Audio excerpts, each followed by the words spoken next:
तालुक्यात ओला दुष्काळ जाहीर करा अशा विविध मागण्यांसाठी हयातनगर फाटा येथे रास्ता रोको।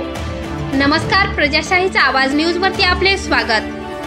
सततच्या पावसामुळे देशोधडीला लागलेल्या शेतकऱ्यांसाठी तात्काळ ओला दुष्काळ जाहीर करा व हेक्टरी 50,000 रुपये मदत जाहीर करून पीक विम्याच्या जाचक अटी शिथिल करा व शेतकऱ्यांना कर्जमुक्त करा अशा विविध मागण्यांसाठी आज वसमत तालुक्यातील टेंभुर्णी हयातनगर सर्कलच्या वतीने हयातनगर पाटी येथे शेतकऱ्यांचा भव्य रास्ता रोको आंदोलन करण्यात आले।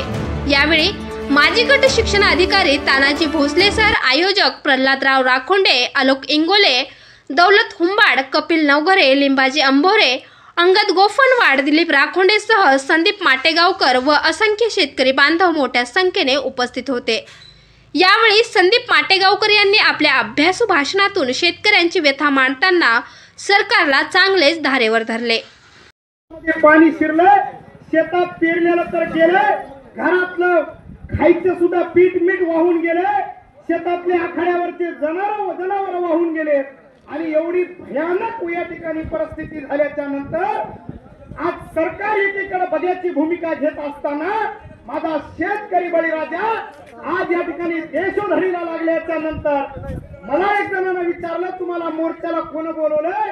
त्याला सांगितलं, बापू आईलाने जन्म में किसी को बुलाया नहीं जाता, जिसका खून खोता है वो खुद ब खुद चले आते हैं।